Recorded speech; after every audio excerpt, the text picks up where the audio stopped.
लगता है? लड़की के साथ में कि लड़का के साथ में? लड़कियों के साथ में। लड़की सन के साथ में जी। और लड़का के साथ में ना का है बहुत खराब हम दियोला इससे खराब हो गलो। हाँ। का कहे लो घूम घूम कहले लोग कहले पान खैले सैया हमें जर्दा नहीं खे, पान खैले सैया हमें जर्दा नहीं खे, रात देखे गए रहनी तो हमार मर्दा नहीं खे। लोग का कहे लो? बूढ़ा लोग कहले हमसे शादी करब।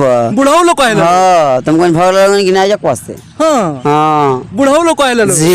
इस वक्त बिहार के पश्चिमी चंपारण जिले में उपस्थित हूँ। मेरे बगल में जो लड़की देख रहे हैं ये लड़की नहीं है, ये लड़का है। अब देख सकते हैं कैमरा में जो काफी यहाँ पे सब पब्लिक भी आया हुआ है, लग रहा है यहाँ पे ऑर्केस्ट्रा हो रहा है। तो कुछ इनसे भी बात करेंगे और कुछ यहाँ के जो ग्रामीण है, इनके घर के आसपास के लोग हैं, उन लोगों से ही बात करने का प्रयास करेंगे। क्या नाम पड़ेगा आपका? सोलोनी रानी। सोलोनी रानी। अच्छा बताइए, आप लड़का है कि लड़की है?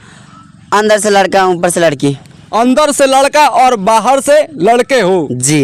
अच्छा, का नाम पड़ी तहार? आनंद कुमार। आनंद। ई लड़का हवन कि लड़की? लड़का हवन मन लड़की के काम करलन। लड़का हवन? हाँ। लड़का कहाँ हवन? देखत इनकर लिपस्टिक लगैले बाड़न, तू लिपस्टिक नख लगैले हैं? तो ये सब साटा पाली काम करलन वैसे। सटा पे काम करना वैसे? हाँ। अच्छा, इनकर प्रोग्राम को देखला बड़ा कि नख देखले? देखले बनी। देखला बड़ा? हाँ। केंगा लगला इनकर प्रोग्राम? तनी ठीके ठाक बा। ठीक ठाक लगला इनकर प्रोग्राम? अच्छा, प्रोग्राम भी करते हैं आप? जी। अच्छा, एक नाइट के कितना रुपए लेते हैं आप? 2000। 2000 रुपए लेते हैं। अच्छा, 2000 रुपए लेते हैं तो पैसा किनको देते हैं? खुद को रखते हैं कि अपने माता पिता को देते हैं? माता पिता को देते हैं, हाथ बटाते हैं। अच्छा, अपने माता पिता को देते हैं। अच्छा, पढ़ाई कहाँ तक आप किए हैं? 6 क्लास ले। 6 क्लास तक पढ़ाई छोड़ दिए हैं? जी अब छोड़ दिए। छोड़ दिए हैं। जी। अच्छा, ये बताइए, आपको घूमना फिरना किनके साथ आपको पसंद लगता है, जैसे मन लगता है? लड़की के साथ में कि लड़का के साथ में? लड़कियों के साथ में। लड़की सन के साथ में जी। और लड़का के साथ में ना का है? बहुत खराब हम दियोला इससे। खराब हो गलो। हाँ। का कहे लो? घूम घूम कहले लोग कहले चले के ऊखी में चले के मुजी में कहले। घोप घोप कहे लो? जी। ऊखी और मुझे में कहे जाएगा? जी। ऐसा बोलता है लोग? हाँ। तो आप क्या बोलती हैं आप? हम बोलते में नहीं जाएंगे। अच्छा, अपना लड़की वाला नाम क्या हुआ आपका? सोलोनी रानी। लड़का वाला नाम? अजीत कुमार। लड़की वाला? सोलोनी रानी। सोलोनी रानी। जी। अच्छा, जब स्टेज पे जाती है वहाँ पे जी। तो वहाँ पे पब्लिक क्या क्या कहते हैं आपको? बोलते हैं कि जा पूरा लवांडा में वो लड़की आइल भी या। हाँ हाँ। एम कहे लो? जी। अच्छा, नंबर वंबर देवे लो कि ना? हाँ 10 टकिया 20 टकिया नंबर लिख के धर देवे लो। देवे लो? जी। फायदा उठावे लो कि ना ओकर?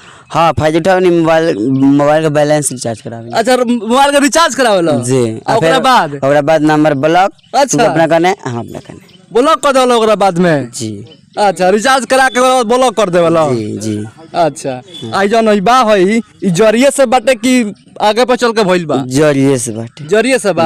अच्छा, ये बताइए, को गर्लफ्रेंड रखे हैं आप? 4-5 गो। 4-5 गर्लफ्रेंड रखे हैं? जी। अरे कैसे मैनेज कर लेते हैं आप? उस तरह जिस तरह मैनेज करते हैं उस तरह मैनेज कर लिए। उसी तरह? अच्छा, आपके गांव के लड़कियों सब क्या कहता है? आपके गांव समाज के लोग छक्का कहते हैं लोग। छक्का कहते हैं लोग? जी। अच्छा, और क्या क्या कहते हैं लोग? और यही अगल बगल के लोग पड़ोसी हाँ कहते हैं लोग छक्का है, इसका ये काम है, ये धंधा है। हाँ। लड़का से लड़की काहे बन गई हो? यही तरह क्या मजबूरी रहे इससे। काहे मजबूरी रहे? कौन मजबूरी रहे? पापा जी ठेला चलाने ना देखा जला इससे। अच्छा, को भाई बड़ा तू? 4 भाई। सब लोग कोई यही बाकी कुछ को हट के बालो? 8 के बड़ा लो। हट के बड़ा लो? जी। सब लोग? जी। अच्छा, अरे शायरी वारी भी मारे लका कोनो? जी। थोड़ा शायरी तने मर बता नहीं, बोल्ड आवाज में। पान खैले सैया हमें जर्दा नहीं खे, पान खैले सैया हमें जर्दा नहीं खे, रात देखे गए रहनी तो हमार मर्दा नहीं खे। अच्छा, एक और दो हो जाए। दाल खैनी भात खैनी ऑयल खैनी बोल, दाल खैनी भात खैनी ऑयल खैनी बोल, एरा जो 10 रुपये दिला 20 रुपये देता तब नहीं तो खाते पंडोल। अच्छा। हाँ। अच्छा, गांव के लड़कियां संग साथ में आप जब जाते हैं घूमने तो उनका गर्जियन नहीं कहता है, नहीं मारने को नहीं कहता है, तुम लड़का हो लड़की के पास में क्या कर रहे हो? नहीं। नहीं कुछ नहीं कहता है? नहीं। कितना टाइम तक ले लड़की के साथ में आप रहते हैं? वही आधा घंटा 1.5 घंटा घूमते फिरते हैं लोग बस अपना घर। लड़की के संग? जी। कुछ ना कहली लोग? ना। वो लोग बाप माता ना कहले लोग लड़का वो अलग रहत ना कहले लोग ना, आ लड़की के संग मन ना लगेला ना, कथी कहले सब बहुत खराब है। दिमाग गंदा गंदा इशारा कर लो, हन्ने खोदियलो तो हनो खोदियलो कहले चल मुखी में सब मुजी में तो चल घोप घोप करे काजे ना कथी को कहले घोप घोप अच्छा जी। अच्छा, जब स्टेज प्रोग्राम जब तू करेला तो वहाँ के बूढ़ भी आवेला देखे, जवान भी आवेला आ लड़का भी आवेला, तो बूढ़ऊ लोग का कहेला लो? बुढ़ा लोग कह हमसे शादी करब। बूढ़ऊ लोग कहेला? हाँ तुमको भग लगन कि नहीं जा पासे। हाँ हाँ बूढ़ऊ लोग कहेला लो? जी। अच्छा हाँ क्या तुमको कहेला लो? हम शादी ना कर, कल हमसे शादी कर लो। बूढ़ऊ लोग जी। क्या बोलती हैं आप? हम बोलते हैं हम नहीं करेंगे। नहीं करेंगे। जी। अच्छा, और रिक्वा सब का बोलता है?